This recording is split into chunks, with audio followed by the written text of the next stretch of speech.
Good morning, class.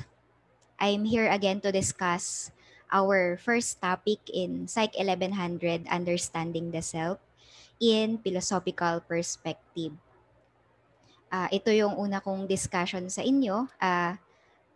Nais ko na ipaliwanag kung ano ba yung mga perspective, opinion o theory ng mga philosopher natin about the self. So, bago yan,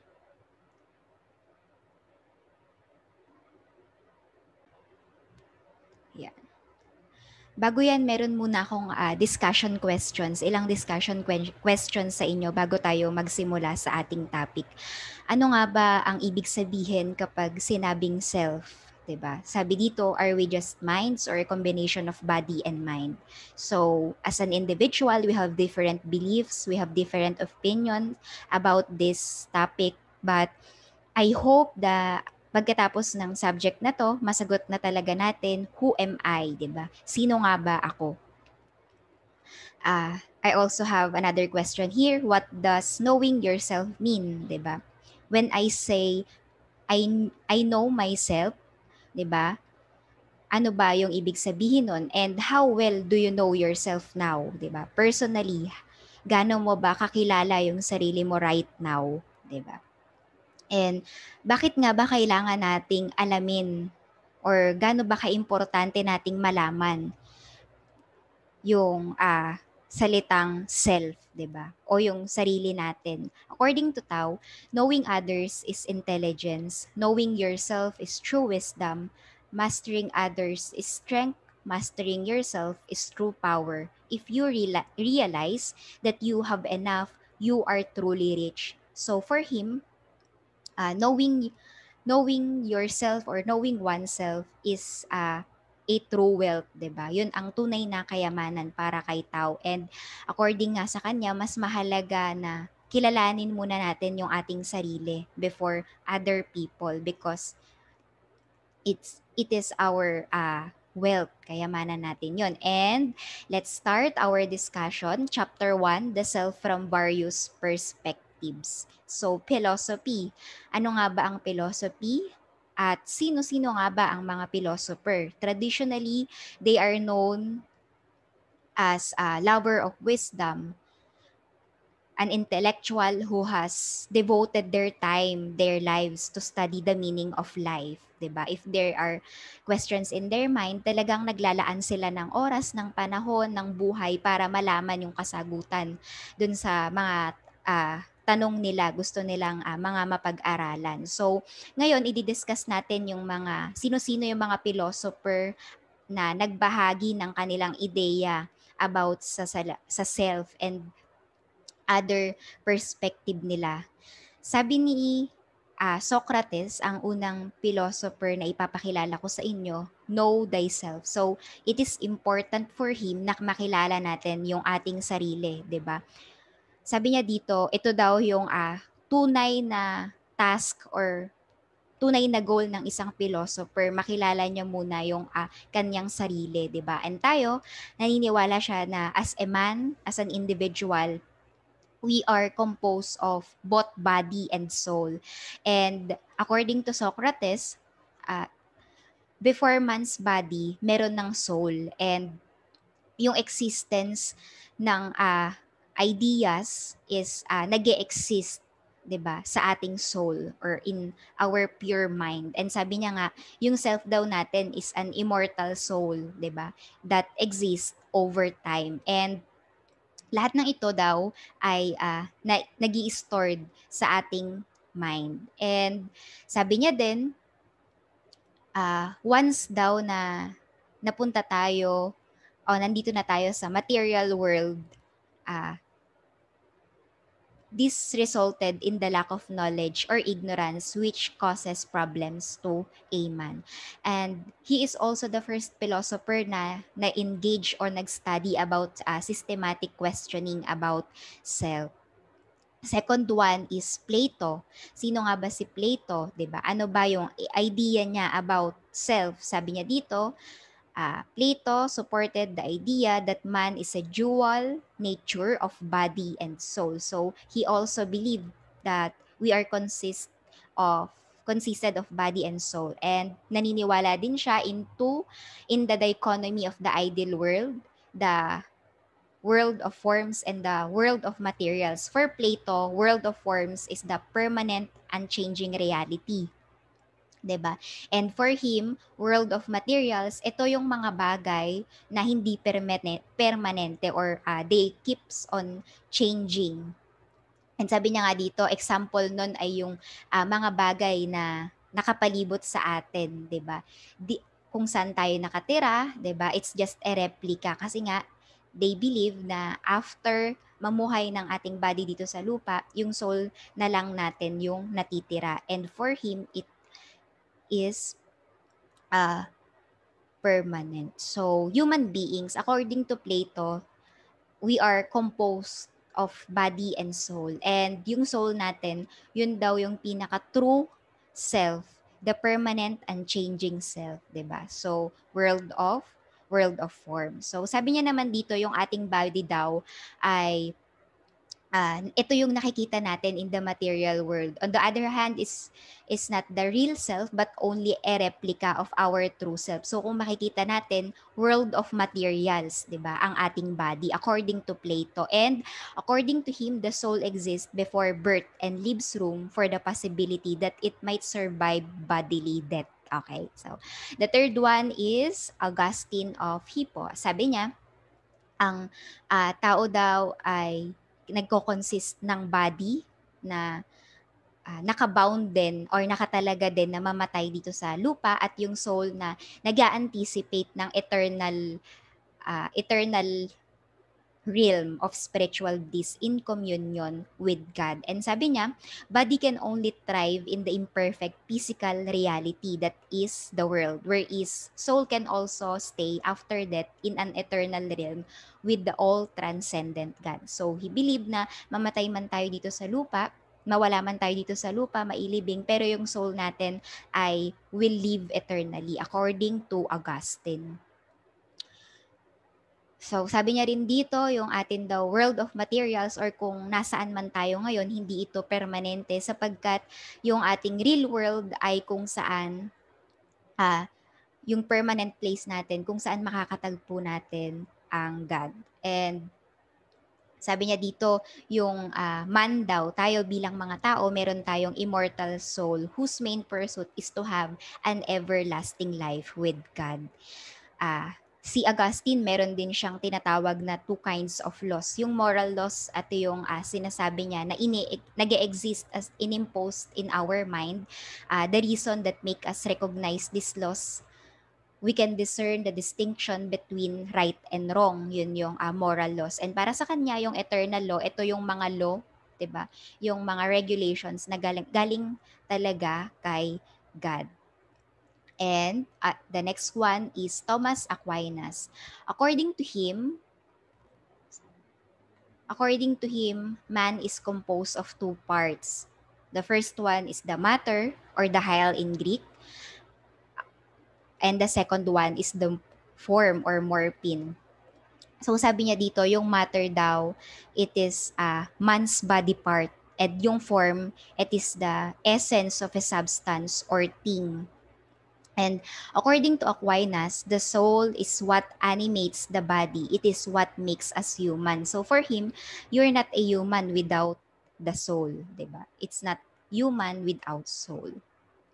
And the next one is Rene Descartes. Sabi niya, I think, therefore I am. The self is a thinking thing distinct from the body. And Rene Descartes is also the father of modern philosophy, and he emphasized the cogito ergo sum, which means the consciousness of mind leads to an evidence of his existence despite the fact that he is doubting the existence of everything physical, including his own body. So, sabi niya dito, human person as having a body and mind. Body is nothing else but a machine that attached to the mind. So, without without the mind, there is no body. And naniniwala siya na kung ano yung pinaniniwalaan mo sa sarili mo, yun ka.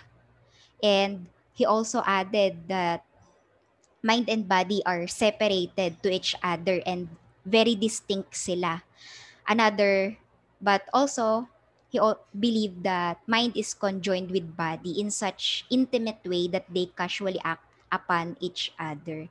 And sabi niya rin, you are your body and your mind. The body can be described in a precise, structured manner like a mathematical formula, but the mind is not contained like that, and it's allowed to pursue its own thoughts, 'di ba? Kung anong gustong isipin ni mind, yun yung iisipin niya. And when the body is gone, the mind may continue to exist and function according to Rene Descartes.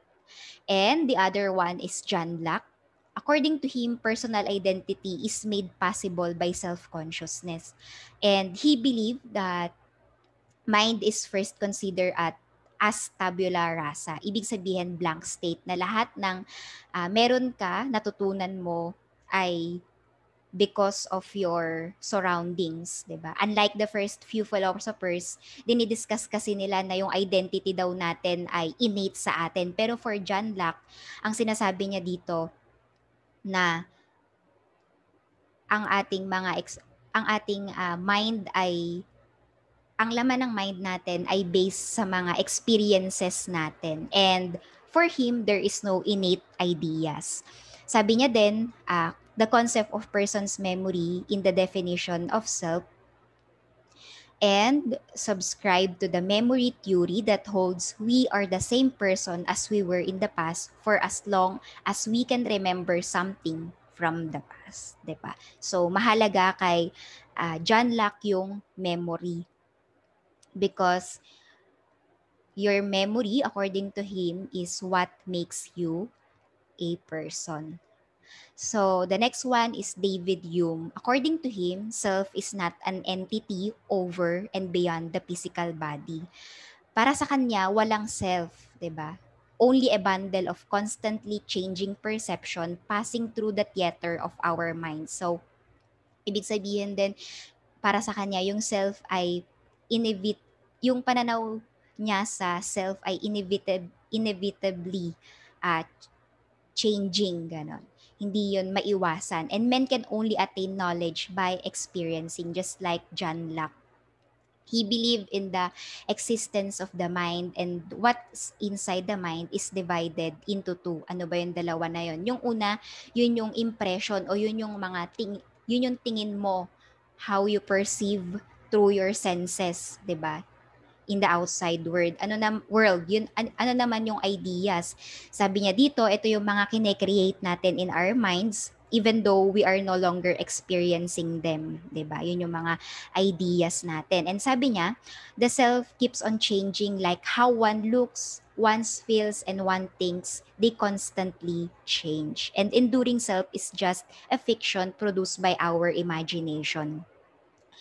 And according to him, there is no permanent and unchanging self. A person is a bundle of perception. So, kung ano yung iniisip mo about yourself, pwede yun mabago. Kung ngayon, ito kasi yung narating mo, so ito yung iniisip mo sa sarili mo, 'di ba? Pero as time goes by, according to him, pwede yun mabago, 'di ba?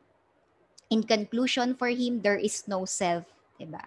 Kasi nga it is changing over time. And then the next one, Immanuel Kant, he believed that man is a free agent capable of making decisions for himself. As a free agent, man is gifted with reason and free will, 'di ba? Sinasabi niya lang dito na ang isang tao ay malaya, maaaring mag-desisyon ng naaayon sa kagustuhan niya. And a moral person is a one who is driven by duty and acts towards the fulfillment of that duty. So sinasabi niya lang dito na uh, ang morally person ay responsible. And for us to know what is our duty, we have to rationally deliberate on it and not expect that a higher authority will hand it automatically. Kasi nga, naniniwala siya na may free will tayo and we have the freedom to decide para sa ating sarili. And sabi niya nga, we cannot let the emotion guide us. And then from this data, the way we organize, we can now have a good idea of a man. Ikaw pa rin, ako pa rin yung gumagawa ng paniniwalaan ko sa aking sarili. At sumunod naman ay si Sigmund Freud. Ano ba yung sinasabi ni Sigmund Freud about self? Si Sigmund Freud is known as a father of was known as a father of psychoanalysis. One of his famous ideas was the id, the ego, and the superego. Ano ba yung id? Nire-represent ng id yung biological nature or biological needs ng tao, the impulse and the bodily desires. How about the ego? The ego is the self, it is the reality principle, and the superego represents ethical components of personality and provides moral standards by which ego operates. So ipapaliwanag ko sa inyo dito a little bit itong tatlo na to, kahit na matatapik naman natin siya sa mga susunod na topic. So pag sinabing id, I will give an example. For example, nangopya ka, 'di ba? Sinasabi ng id mo, sige na mangopya ka para maging mataas yung score mo kasi id is the pleasure principle of a person. So, gagawin niya kung ano yung gusto niya, 'di ba? Pero sasabihin ni ego, reality principle, nako baka mahuli ka ni ma'am, 'di ba? Baka bumagsak ka. So, sasabihin naman ni super ego, masama yan, 'di ba? Kasi super ego is the moral principle, 'di ba? Hindi yan maganda, 'di ba? So siya yung parang conscience natin, si super ego. And sabi ni Sigmund Freud, our self is multi-layered. So without id, without ego, without super ego, there is no self. And then next one is Gilbert Ryle. For him, self is the way people behave. And sabi niya dito, yung mind daw ng isang individual is not distinct from the body. Ibig sabihin, naniniwala siya na magkasama ang mind and body. They are inseparable, but rather refers to certain aspect of our bodies. And sabi niya din dito, self is not an entity one can locate and analyze, but simply the convenient name that people use to refer all the behaviors that people make. 'Di ba? For example, kapag yung isang tao mabait, 'di ba? So you describe her as mabait, 'di ba? Yung isang tao ay masama, you describe her as masama, 'di ba? 'Yun yung sinasabi ni Gilbert Ryle na yung pagtingin natin sa ating sarili ay naka-base pa rin sa mind, 'di ba? At hindi siya hiwalay sa ating body. And the mind is not like a specific separate entity kasi naniniwala siya our mind is a part of our body and we can only know a person through how he behaves, 'di ba? How he act and the tendencies, the reactions that he will make in different circumstances. Next naman ay si Paul Churchland in partnership with his wife. Sabi nila, self is the brain. It is the mental states na makakapag-decide, 'di ba, about your opinion or perception about self. So your moods, emotions, actions, consciousness are deeply affected by the state of our brain, 'di ba? Kaya nga maraming nagsasabi kung ano yung iniisip mo, 'di ba? Yun yung nangyayari or nararamdaman mo, 'di ba? For example, ako iniisip ko na si Paul ay ah, bad yung impression niya sa akin. Nagsimula na yon in my thought, 'di ba? So, yun yung iyaak ko. Anong gagawin ko? Iiwas ako sa kanya. Kasi according to the theory of Paul Churchland and his wife, yung mind daw natin ang nagde-decide yung sa ating mga pananaw. And sabi niya dito, manipulating certain parts of the brain, feelings, actions, physical state are successfully altered. Pwede siyang pagpalit-palitin. And last one is Maurus Siponti. For him, a person is defined by virtue, of movement and expression. 'Di ba? To be a self is to be more than one's body. And it includes all the things that I will do with my body, how I will act on it, and how I will make it act in conscience with other human beings. The self is a product of our conscious human experience. And for him, the definition of self is about one's perception, 'di ba? Very subjective din tong sinasabi ni Ponti. And sabi niya, living body, his thoughts, emotions, and experiences are all alone. 'Di ba? It is embodied subjectivity, 'di ba? How you define yourself, it's subjective. How I define myself, it's subjective. And there is no wrong how I define myself. There is no wrong how you define myself. So that ends our discussion on topic 1. Thank you so much for listening. I hope na may natutunan kayo. Happy virtual learning. God bless everyone.